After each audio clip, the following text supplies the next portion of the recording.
We're not crazy, the system is. Tune in to Madness Radio, voices and visions from outside mental health. Wednesdays, 6 to 7 p.m. Eastern Time on Pacifica affiliate WXOJLP-FM 103.3 Valley Free Radio. Produced by Freedom Center and the Icarus Project, streaming live, podcasting, and archived at madnessradio.net. And thanks for tuning in to Madness Radio. I'm your host, Will Hall. And today we're going to be looking at psychosis and mysticism. We have a guest, Mina, from the Portand Icarus Project. But first, a few words about the producers of Madness Radio. Freedom Center is an activism, support, and advocacy community in the western Massachusetts area, the Pioneer Valley, people who are diagnosed with severe mental illnesses like schizophrenia, depression, bipolar, and who are working for alternatives to the mainstream system, working for human rights, holistic options for people, informed consent, doing political activism around pharmaceutical company politics and corruption. We have a lot of public events. We do legal advocacy for people. We have support groups. You can find out more information on our website, which is freedom-center.org. And Madness Radio is also sponsored by the Icarus Project. And the Icarus Project is an online community and network of local groups of people who have mental health diagnoses but don't identify with the mainstream medical interpretations and are looking for creativity and spirituality and holistic options as alternative ways of defining our experiences. You can check out the Icarus Project website, which is theicarusproject.net. And again, the Freedom Center website is freedom-center.org. And today is an interview with a friend of mine from Portland, Oregon, Mina, who is one of the lead organizers with the Icarus Project. And the Icarus Project is a support network in the Portland area. They have a support group, they do events, they do speaking, they help each other deal with crisis and wellness. And Mina has got a lot of experience helping people through different kind of crisis and has been through a lot of mental health experiences herself and has a real spiritual interpretation, spiritual understanding of the visionary states that she goes through. She's also the author of a really cool zine of her writing called Walking Between the Worlds, Everyday Journeys Within Psychosis and Mysticism. Mina, welcome to the show today. Thank you. Here, I actually met you and the folks from the Portand Icarus Project several months ago when I was out there, and I was really impressed by the work that you're doing. You've got a weekly group that's been meeting for several months now. Yeah, the Portand Icarus Project was started here by myself and a few other people last May 2006 and has been going strong and through various incarnations for the last year now. We have a support discussion group, an activist group, a book group, and do various workshops around town. Yeah, and you go to different events. You go and do tabling at music shows and things. And you really got involved in this just from your own experiences of, well, the language is always really weird, but psychotic experiences or mystical experiences. When did that really start for you? I mean, is this something that you've had contact with since you were a kid, or was there a particular time that it got going in your life? It's interesting you mentioned that. I've actually had various what they call psychotic moments throughout my entire life, and as a kid, we grow up and we're really sensitive to otherworldly activity and kind of learn how to not notice it anymore or believe that it's not true. So it sort of goes away, and so those sensitivities, as I call them, are something that I feel like we can always tap back into. But I never noticed that it was actually something I wasn't supposed to be either enjoying or learning about or whatnot. So, yeah, it's been something that's been going on for quite some time. So when you say otherworldly kind of experiences, I mean, like, paint a picture for us. What are you talking about? Contacting other dimensions or creatures or just distortions of perception, or what kinds of things? Let's see here. I'm kind of the mind that everybody has different ways that they tap into the universe around you. And the universe is not this one plane existence that we sort of live in. It's sort of a multifaceted, multidimensional, alive being that we're within. And when I speak in the language that I use to create for myself to understand is when I talk about the other world, I usually talk about either the spirit world or different kinds of beings that I have a privy to, whether it's through visual representation or vocal representation. There are various cultures around the world and throughout time who have had very similar experiences, whether they are Native Americans who have sightseers, or gypsies who have the second sight, or British Isles where people could see the Fae, or in Africa, the healers there who had access to understanding plants and the elements, like OSHA from the ocean, and oops, that has to be edited. And so it's not new that various cultures throughout the world have these sort of what we call shamanic or urban shaman or spirit walkers that have access to these realities that are with us at all times. But were these experiences like negative for you as a kid? Was there like fear and trauma associated with it, or? Well, some things are a result of trauma and some are not. I'm pretty familiar with the idea of being traumatized as a young individual, say like being 5 or 6 years old, and that sort of triggering dissociative states. I completely agree with the idea of dissociative states because I think that we use various survival techniques to take care of ourselves. However, I also think that there are those of us who are just innately sensitive, whether it's on an emotional, spiritual, physical, or mental level. And so those traumatic moments are actually triggering something that was already innate within us. So in terms of myself, did I have traumatic experiences when I was a child? Yeah, I did. But I feel pretty well healed over on those experiences, and I don't really feel like they're the reason why I have carried on with these experiences. If anything, they were just the medium through which these sensitivities were able to be triggered. So how did you, because it sounds like this is a pretty positive, like a gift sort of, having access to these healing and spirit world connections. Sounds like it's a very positive thing. But when did you get connected to the mental health system? Well, I want to mention that it's not always a positive thing. I have a pretty positive outlook in general, but I recognize that it's not always fun. It's not always spiritual, otherworldly, sort of New Age kind of idea. It's also very dramatic and chaotic and hurtful and dangerous, too. That takes a lot of time to understand, and which I'm still working on. I've been a part of the mental health system in and out pretty much my whole life. So I've had various labels and whatnot. And at 14, I actually was diagnosed schizophrenic, and I ran away from home because I didn't like that idea. I had, the popular idea that, if you're schizophrenic, you're in straitjackets and you get locked away into some padded cell and no one ever hears from you again, so. Right, that's a pretty heavy thing to be told when you're 14.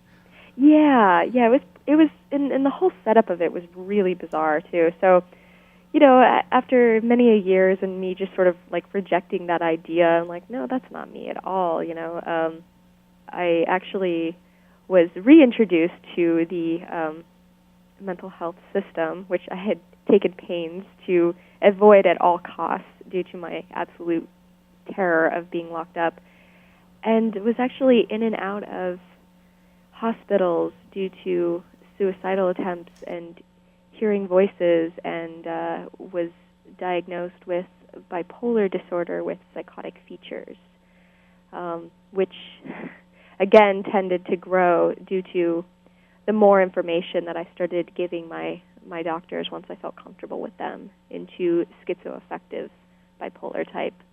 So, so I guess a very long drawn-out mental health sort of experience with the system, and then finally deciding that I didn't really agree with what anybody was saying to me about my own experiences, and in one sort of frenzy of an evening was on the internet, which I never even was ever on the internet. I was terrified of the computers and the internet in general, and sat up all night searching for the answer and came across the Icarus Project. Right, and that's, I guess, when you got involved with starting the Portland group? No. I actually got involved with the website about 3 years ago now, and was just a member, and I had various member incarnations, as I tend to do, and was there for quite a while and watched it grow and change and whatnot, and I actually started getting more involved with the Icarus Project due to, strangely, a psychotic episode that I was having that involved Sasha Scatter, and him and I ended up having a very long phone conversation, and he was, wildly interested in the things that I was going through, and just had all the confidence in me in the world, and asked me to help moderate the site and take care of it in these ways. And I'm thinking, like, but wait a minute, there are imps eating my pillow, and you want me to help do what? And he's like, oh, no, it'll be fantastic. You should bring that element on board. And at the time, like, people weren't really talking about psychosis in this kind of way, even on the site. And so I just started digging into it. So the Portland Icarus Project came out about a year ago once I moved here. And so there are a lot of people who come to the group and who are going through really difficult states. What kinds of things do you find that are helpful for people? When it comes to psychosis, which I really don't like using that word, it tends to be very medical jargon related. I find that people coming up with words to define their own experiences gives them a lot of empowerment. So in terms of hearing voices or having visions or doing journeying is what I like to say, I always let them know that it is definitely dangerous, and that just because you have something that can be perceived as or lived as a gift doesn't mean that it's always going to be, sunshine and roses. I tell them to get in touch with what they're actually hearing, what they're actually perceiving they're hearing, whether it's via old trauma, whether it's via old negative tapes they have of themselves, or if it's actually things that someone's trying to communicate with them. I talk with them a lot about writing out these things and developing a language which helps to make them feel empowered, and finding other people with which they feel safe to either talk with or express these things, since there's so much stigma related around voices and visions. So definitely coming up with language is a key thing, having people you can talk to. Some people don't feel necessarily comfortable talking about voices and visions in a primarily bipolar group.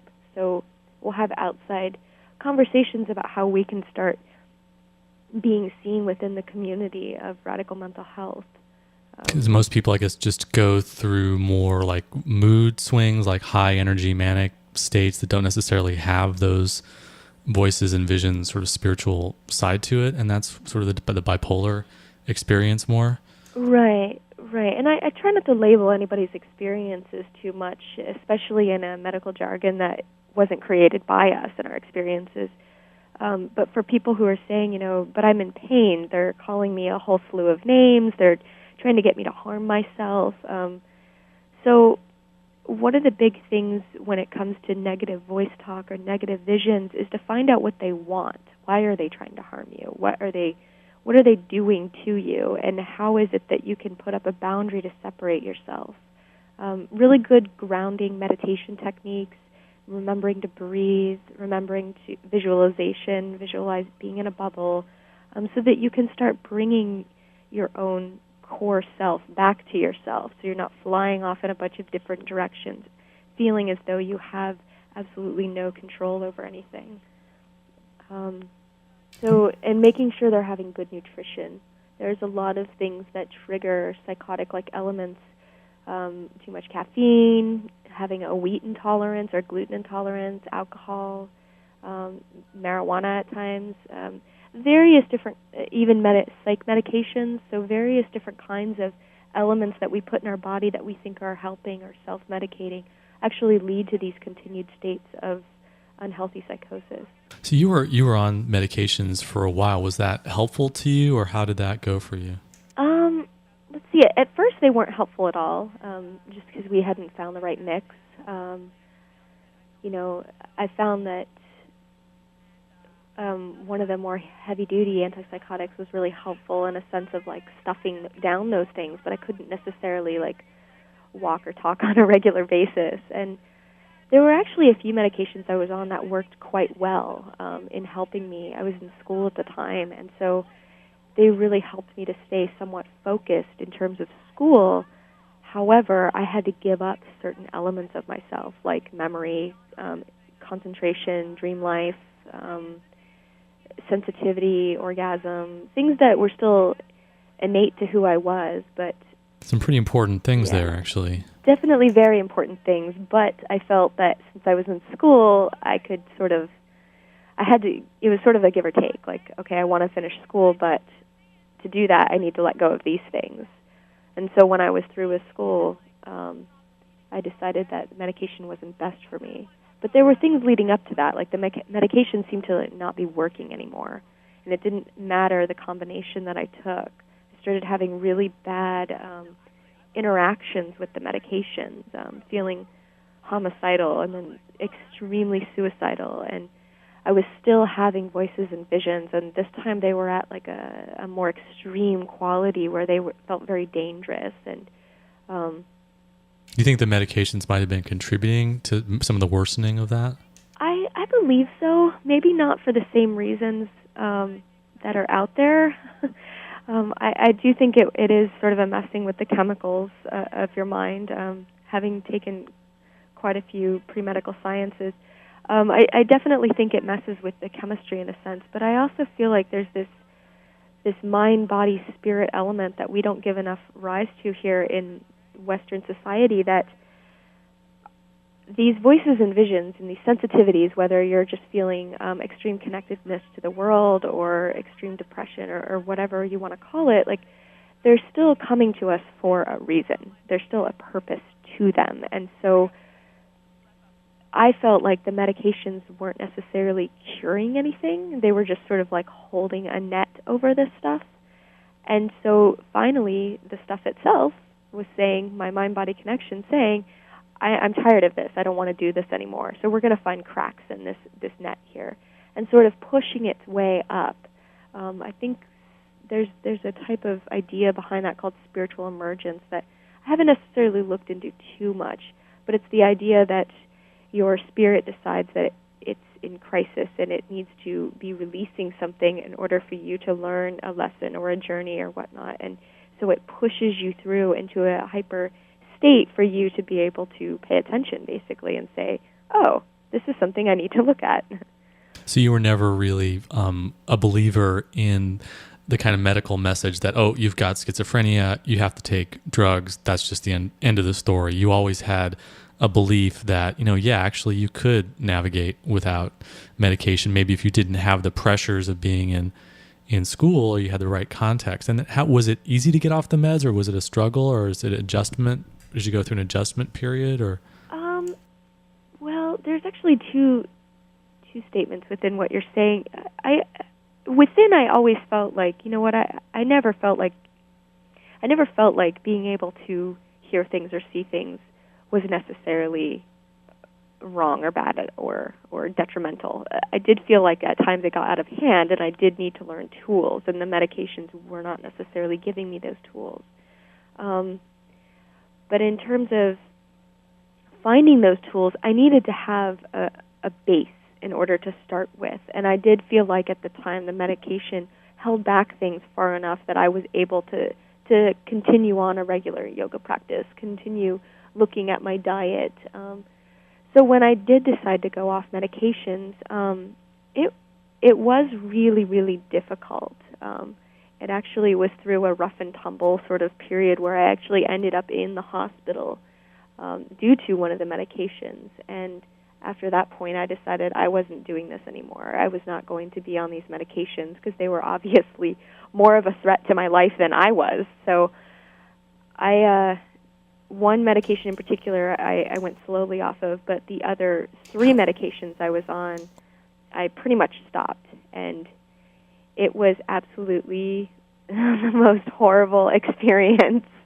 I've ever had within my whole body-mind complex. So you just went cold turkey off of 3 different psychiatric drugs. That must have been really pretty wrenching. I had been slowly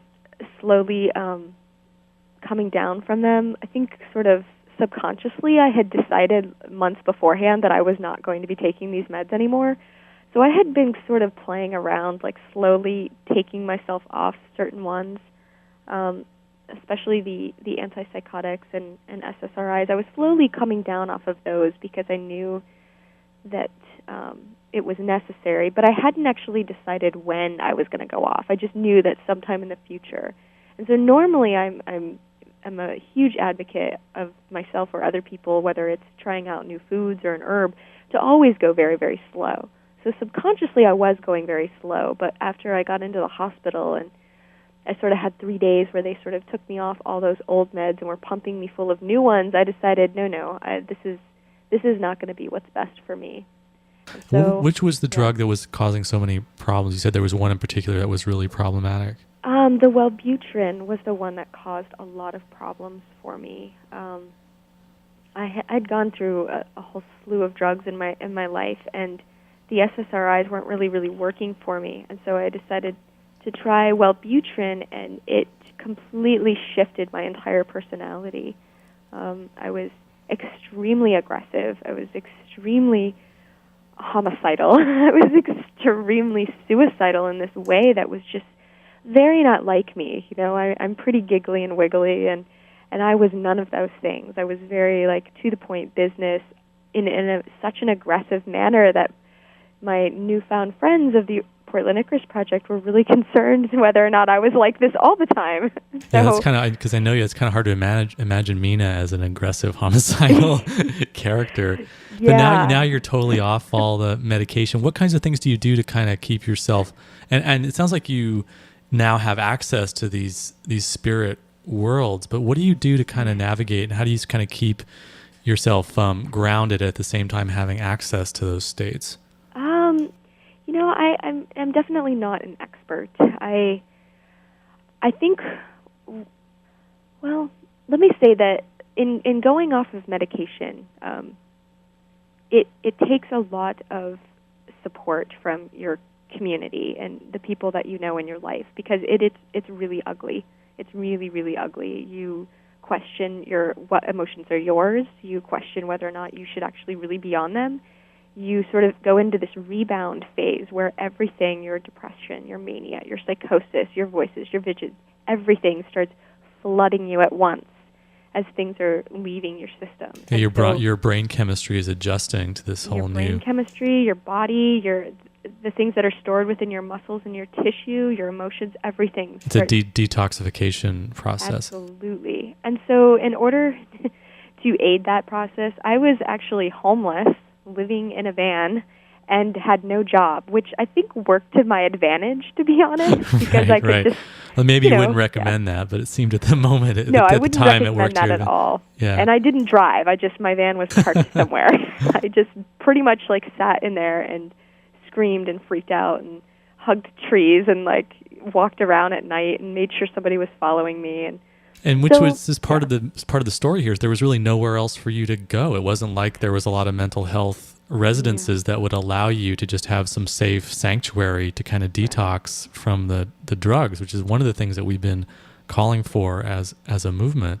But it sounds like you were able to find your own way to do it with this kind of homeless, living in a van situation. How long did that process take, and is it still ongoing, or where are you with it now? Well, I'm not homeless any longer. I've actually been living in an apartment for 2 months now. I was homeless for about a year, and I was living in a van for about 6 months. And I had a lot of background knowledge of herbs and my diet, and I'm really, really aware of myself. So I sort of had that kind of going for me, and I had training in Chinese medicine. So I had a lot of things going for me already in terms of being able to take care of myself in an alternative or complementary way. But you didn't really have like a psychiatrist or a doctor or a therapist that you were working under the guidance of. You were just basically guiding yourself through this process. Yeah. At that point, I had completely lost all faith in any kind of Western medical doctor. And I'd actually tried to go and get some sort of help and guidance, but not having a job and being homeless doesn't give you a lot of resources in this state when there are a lot of other people suffering from homelessness and mental wellness issues. So, and I can come off as being very functional at times. And so to their perception of me was that I didn't need the services that they could provide. So I was sort of on my own, and I just made sure that I ate a lot of really whole ground foods that I could tell exactly what state they came from. I stayed away from caffeine and no alcohol, no drugs of any kind. Did a lot of meditation, a lot of yoga, a lot of journaling, a lot of random emails and phone calls to people about all kinds of things. And I really feel that the grounding and spending time in nature was what was most important for my own healing. Sounds like the connection with nature is a big part of just your whole spirituality and your whole otherworldly kind of connection. Mm-hmm. So you've written this amazing zine, Walking Between the Worlds, everyday journeys within psychosis and mysticism, which is really pretty.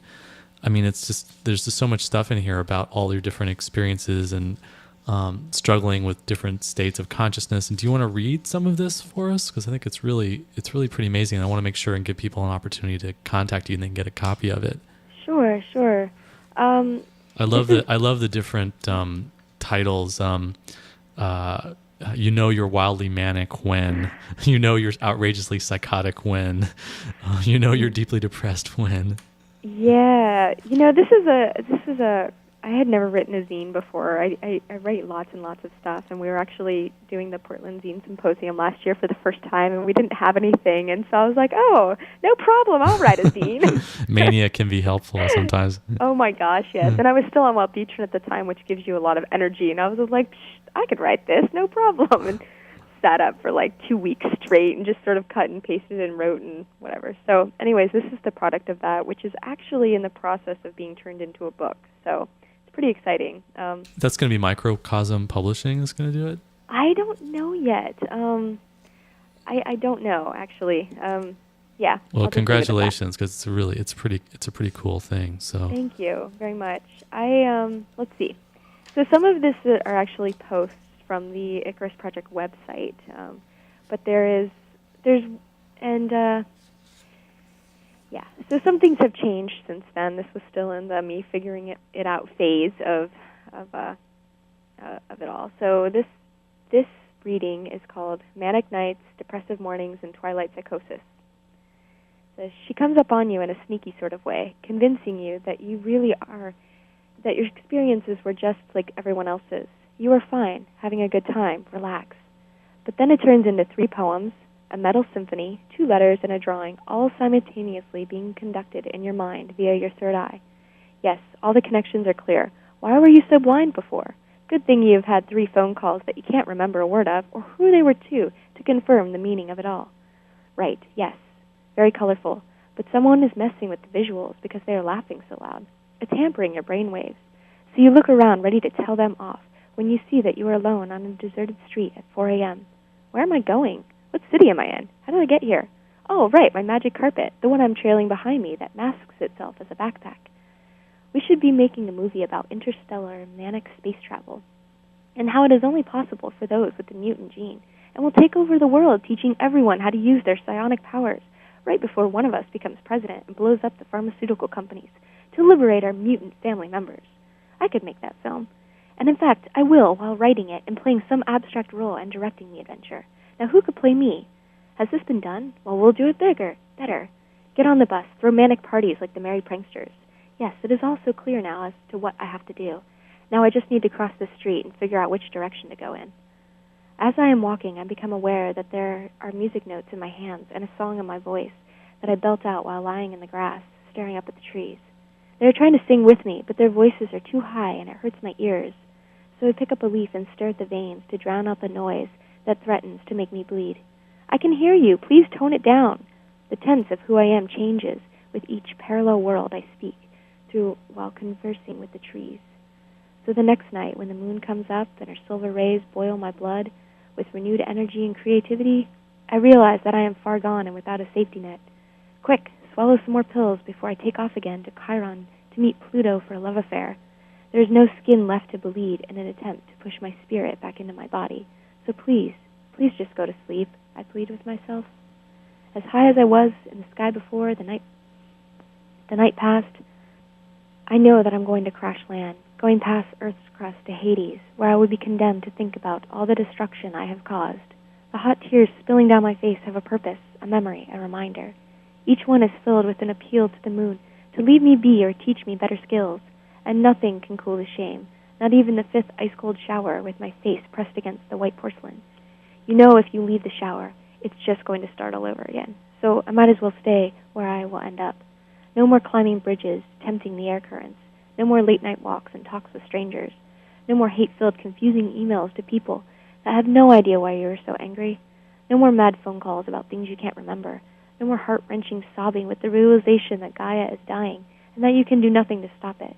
No more pins and needles on the skin due to the electricity in the air. No more forbidding your loved ones to do A, B, or C because it will give them cancer or heartache or tracking devices. No more dream walking. Please, no more. They are all getting so tired of you and your frenzied antics that change by the minute and blend into a self-destructive urge that confuses and hurts them to watch. The parent who is convinced his daughter has been abducted by aliens. The librarian who helps you check out 15 new books each day on some subject you'll never get through. The doctor who doesn't believe you are taking your meds, even though you are, so you must be immune. The social worker who believes you are acting. Your friends who just want you to calm down. And your brother who thinks you are just lazy. Or your partner who is terrified that you are going to make a big mistake while you are reaching for stardust. And in the morning, that is all you can think of. Oh crap, what have I done? But the real battle is not with your parents or loved ones or friends, or even with the drug companies. It is with yourself, to keep breathing and stay centered while your mind is trying to feed your spirit to you through your pericardium. That is the real challenge. All these nights and days of roller coaster demolition has proved that there is nothing beautiful left in this wild ride that will last on its own. It's like dancing too close to a fire that warms you with passion, only to bite you on the butt with burn. 7 months and counting. It's all too obvious that you are not just one being, but rather a complicated mix of spirit and humanity that did not come with an instruction manual. You and those like you are the alien life forms, and right now, the possibility presented to all of us is that the medications we take are what will save us from exploding into rainbow particles and sunspot ooze, melting everything in our path with colorful streams. The multifaceted kaleidoscope being that we are and that I am feels defeated by this realization that their drugs are what are going to catch me and not my ability to fly.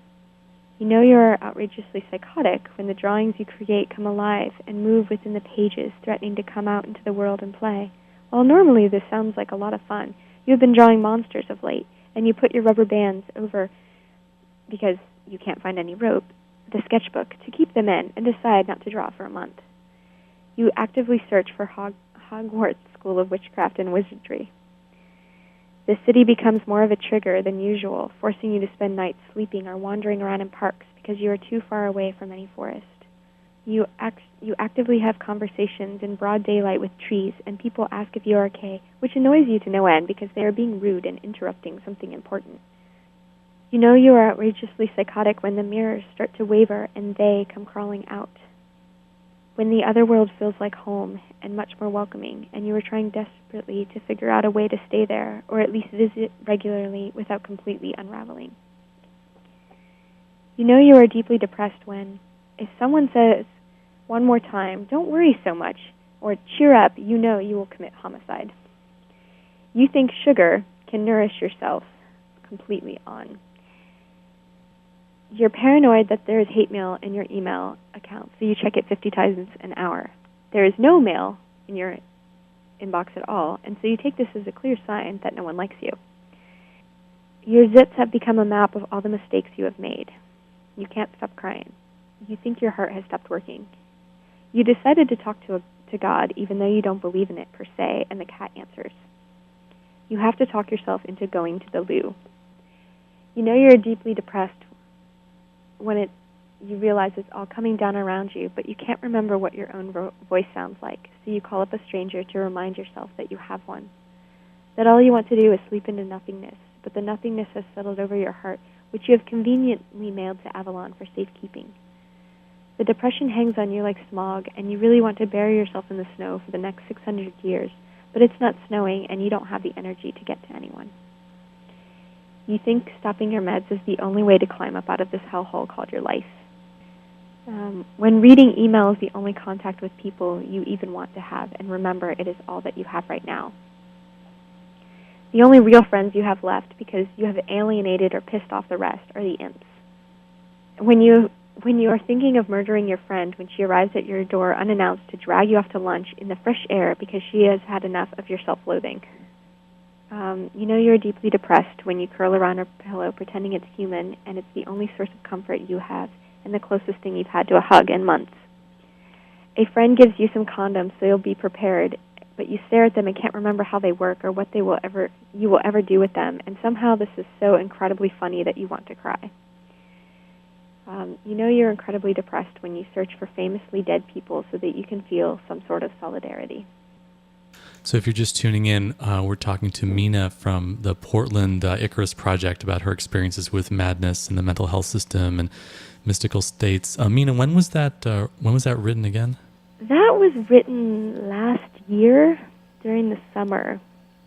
Yeah. And some of my ideas around it have definitely changed. I don't necessarily think the medical establishment is what's going to save us, but I do think in extreme moments when there doesn't seem like there are any other options and nobody is searching for any other options, popping a Zyprexa pill or some other kind of heavy-duty drug, it is what's going to help you in that moment. As a long-term use, I've found that it doesn't work for me, but at the time, that's all that I had. So. Yeah, and we also know from a lot of the studies and the research that we talk about on the show and at the Freedom Center and with the Icarus Project that the long-term outcomes are really bad with these drugs. So getting off of them short-term sometimes can make some sense for people, especially if you're interrupting a crisis or getting you to sleep. And I started threads like this on the site to kind of get people to sort of pinpoint what it is. What does mania look like to you? You know, what does psychosis look like? What does depression look like? So this is my favorite, and these were all very, very true statements. Mania is buying an airline ticket even though you are petrified to fly, to a country you have never visited, let alone even thought about to visit, a mystery person you met on the internet in order to have an enlightened conversation about madness, because obviously there's nobody in your general direction that can have these conversations. But you're afraid they might try to murder you, so you set up 3 different outs, one in which involves some kind of snow machine you've never heard before. Which I actually did do that. I don't necessarily think that mania is actually something bad or not bad, good, bad. It's actually something that if we maybe learned a bit about it, that we could use it in some kind of way. Mania is running 7 miles in the rain during the witching hour, thinking you can outrun yourself while writing a letter, singing a song, and watching a movie on the inside of your cranium. Have you actually had that 7-mile experience, or is that someone else? No, these are all me. These are all my own experiences. I used to go running a lot as a way to get out my excess mania, excess energy, but I was finding that I was doing it at night, which at the time was helping, but in the long run it actually wasn't a good thing for me because it just gave me more energy. And so I had to keep running longer and longer and longer until I was up to like 7 miles, and I was like, wait a minute, this is sort of ridiculous. And now I don't even know if I could run 2 miles. But What are some of the other ones here? Mania is being 86ed from a grocery store for running inside to grab canned foods, which normally terrify you, but the war is coming, and screaming for everyone to take cover because the bombs are on their way. Mania is purchasing commando gear and weapons at the local Army surplus store so that you will be even better prepared. Then you call up everyone you know and urge them to do the same. You You can't remember when you actually showered, but you're pretty sure the new flies in the apartment are due to you. Ouch. That's painful. Yeah. You know you are outrageously psychotic when you have no need for human nourishment, but because you are a creature of the earth, thus sustaining yourself on the elements, including spirit, for you have transcended physical needs. You tiptoe around all the bugs on the sidewalk because you can hear them yelling at people, "Watch out, I'm standing here." You carve symbols into your flesh in an attempt to keep your spirit in your body in the consensual reality and not let it take you into the beyond. This kind of brings in this sort of dangerous element. There are some people who use really physical ways like cutting or marking, and not in a, quote, borderline kind of way. I hate using that term. But you sort of use like really intense things like cutting or marking or whatnot, harming themselves in a way to make them feel their body again. In terms of psychosis, in my own experiences, is that you tend to not feel a part of anything anymore. You suddenly don't have a body. You don't have anything. You're just sort of this spirit that is going around, and so you're trying to remind yourself that yes, you do have a body. See, look, you're bleeding. You're in pain. You're whatever. And I don't recommend this to people. This is something that I sort of kind of grew out of, but at the time I used to like mark myself in really shallowly in ways that I could remind myself that I had skin and I had flesh, and that was quite some years ago. But now I try to I write on myself with a pen. I'll write myself messages, or I have people, if people are around me, I have them pet my skin, like holding me or like rubbing circles on my back so that I can start to feel the connection with my body again and not feel like I'm flying out somewhere, which I feel is really, really important, is being able to be in tune with your surroundings and start feeling the physical world again.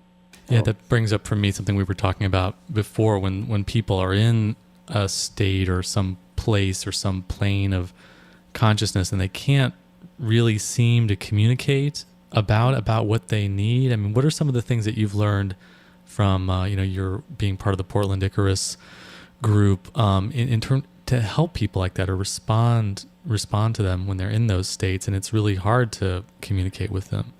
One of the things that we talk about in the Icarus Project is to have some sort of MAD map, advanced directive, some sort of criteria of what you're going through and what you want people to be able to help you with. And it's an evolving, ongoing thing, because you always find new things that help you and other things don't help you.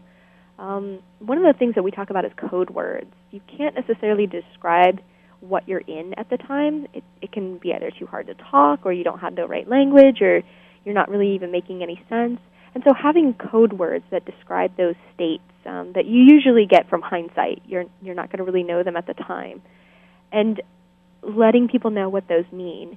If you're in a heightened state where you're talking a lot and you're just sort of in this like wildly upbeat, energetic kind of thing, they can even say that word to you and see how you respond to it. And having different words for different emotional sets, spiritual sets, whatever. Like what would be an example of that, of how that would work?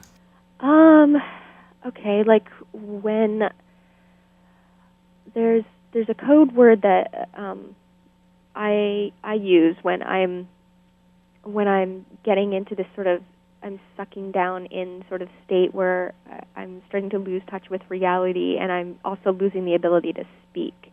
And I call that snow crash.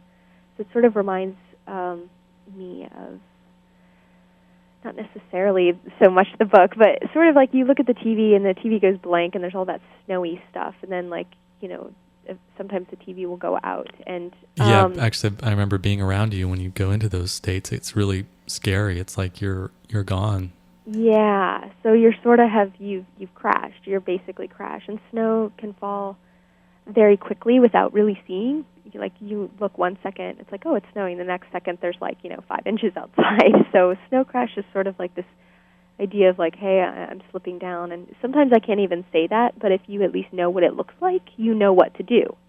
So And then you sort of set up from your map, okay, if you have still crash, move 2 spaces to, can you hear me?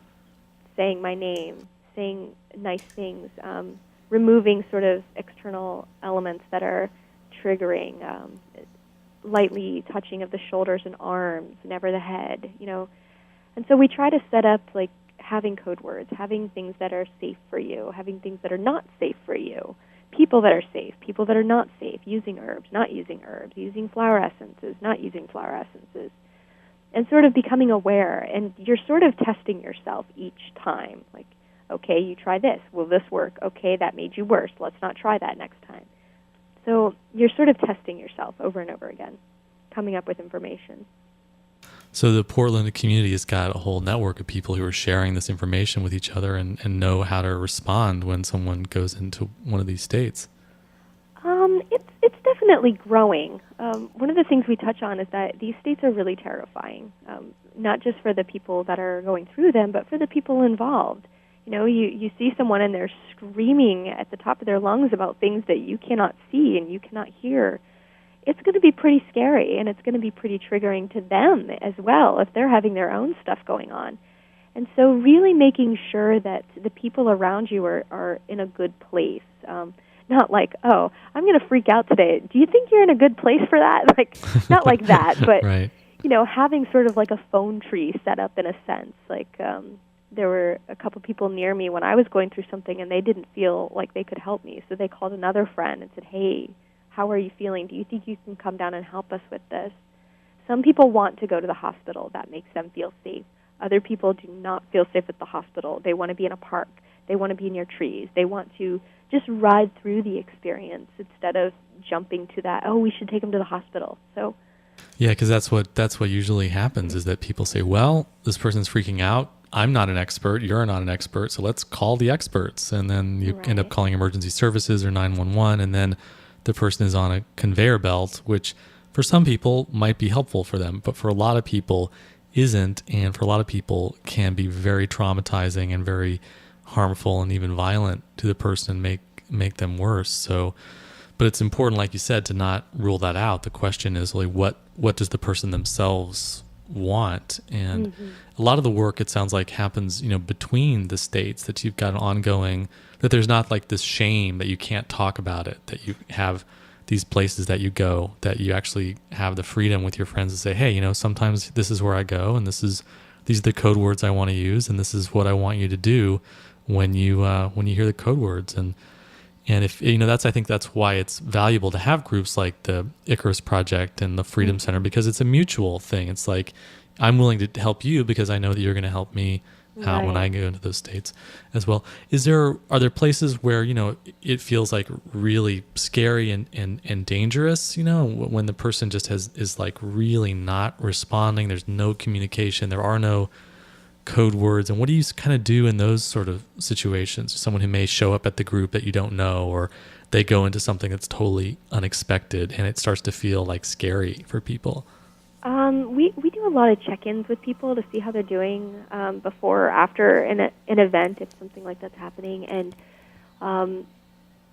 really, we're all learning this, and we're all taking care of each other. And so if one person's freaking out and then another person is freaking out because they're freaking out, you sort of divide the two. And, like, it's almost like, being in some sort of crisis mode, and people just pick up, and they're like, okay, I'm going to take this person, you take that person. And you just sort of talk with them just like you would in any kind of crisis mode and figure out what's going on, and using really calming voices. And if they're really flipping out really bad in a way that you can't help them, then you do want to call someone, whether it's someone that they know, or we haven't really had too many situations like that at all, actually. The only people who've ever really flipped out are people that we already knew. If you're in a group and someone is being triggered, just definitely try talking with them and using really calm voice tones and good boundaries. Don't just go up and start touching someone and being like, hey, are you okay? Because that might trigger them in a completely different kind of way. And I want to mention that it really takes a lot to open up about these kinds of things. And so we need to sort of press ourselves out of these these shameful, because we do tend to feel very shameful after, oh, I just flipped out, I can't believe I just did this, or whatever, and reaching out to one another. It can be really scary, but if someone is reaching out to you to, hear them, so they'll continue to do it. But it also allows for other people to feel like they are building a community through trust, that when they fall apart, that they can be helped, and they're going to feel really embarrassed at times, and let them know that it is okay. It's okay to freak out. You're around good people. We've all been there, kind of thing, so that they're not feeling alone in this. So. And what's amazing, kind of the punchline to all this, is that you guys have no funding from the mental health system at all. It's all just kind of selling cookies at fairs, and that's like scraping together change to using donated spaces, because this is really the most effective way to help people, but it's not on the mental health system's agenda. And I wanted to, I've covered on the show here some of the controversy around the police killing that has happened in the past in Portland. I was wondering if you just want to talk a little bit about, the police and how that sort of fits in to this, the whole mental illness and violence and crime dimension, and then the police responding to that. Well, the way it's set up here in Portland is that the police have to respond. If you call Cascadia or LifeWorks or one of the other mental health clinics around town, the police always come, because we're considered to be dangerous and unpredictable, and so you need to have someone there. The problem is that many of us are very triggered by the sight of police officers or, any kind of severe authority figure who's holding, weapons, whether it's, troops or whatnot. And yeah, so, I'm definitely in that category of triggered by authority figures with weapons. Yeah, right there with you. And so, while I think that they come to it thinking that they're wanting to help, they get triggered by us being unpredictable, because society views us as a completely different species and completely scary in a lot of ways. And so therefore, although they want to help, a lot of times they often make the situation worse. And so what's happening here is that there are quite a few groups that are helping to get the police and various mental health professionals to start going through a training of understanding what is the best way to de-escalate a situation with a mad person, and not approaching them in such a forceful or harmful way. So there is this idea that once you have some sort of serious, quote, serious mental illness like schizophrenia or schizoaffective or bipolar with psychosis, you're treading a different type of reality that they don't understand. And so it's very much like, oh, that poor person, or, oh, they're very kind, but, they have these very unpredictable qualities that we don't understand. And to me, that's more of the issue. Like, police brutality is a completely different subject. In terms of social, the world around us stigmatizes us and doesn't believe that what we're going through can have any kind of spiritual or mystical element to it at all. And I think one of the reasons why that is that completely questions reality. Here are people who are sensitive to emotional, physical, mental, spiritual states that some people have access to and some people do not. Well, why do they have access? How come I don't have access? Well, clearly it can't be a good thing. Look, they're unable to work. They're, cutting up their skin. They're losing their minds. Or, so you have all these sort of judgments placed on people of mad people who are going through things. And on the one hand, you want to say, oh, look, we have dangerous gifts. We just need to learn about that. But then you have society saying, okay, but you can't work and you can't do anything, and not really seeing the interconnection about how society and the environment itself plays into how dangerous or how gifted we really are. With that said, I think with James Chassie, he just was probably in the wrong place at the wrong time. And in this kind of society where it's set up to be very unsafe for mad people to act in their natural ways, well, that wrong place and wrong time is going to be quite a few wrong places and wrong times. So I think just to sort of bring it on back around is that until we start understanding voices and visions and madness in a more spiritual light, it's never going to be looked on as something fondly or something to be understood or even something to be respected. Instead, it's going to be, no, these people are dangerous. These people are unpredictable. They need to be medicated. They need to be kept somewhere else, and they need to be watched at all times. Well, we are just about out of time. I wanted to give people an opportunity to get in touch with you to get a copy of your zine. How would they do that?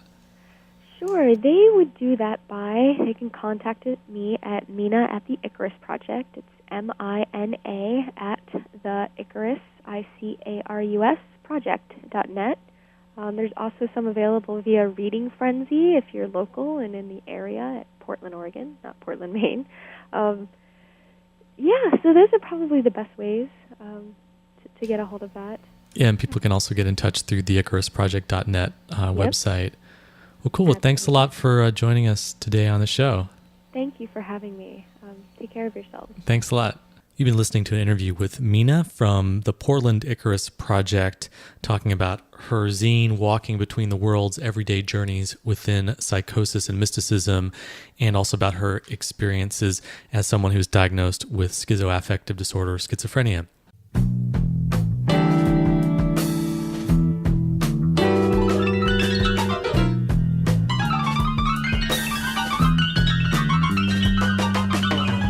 You've been listening to Madness Radio, Voices and Visions from Outside Mental Health. Madness Radio is broadcast every Wednesday, 6 to 7 p.m. Eastern Standard Time on Pacifica affiliate WXOJ-LP-FM 103.3 Valley Free Radio in Northampton, Massachusetts. For our live internet stream, podcasting, show archives, and more, visit madnessradio.net. Madness Radio is co-produced by Freedom Center and the Icarus Project. For more information, check out freedom-center.org and theicarusproject.net. For more mental health radio, listen to the News Hour from mindfreedom.org, Wednesdays, 4 p.m. Eastern Standard Time. If you have an idea for a story or guest on Madness Radio, or you just want to share what's in your head, contact us at radio@madnessradio.net.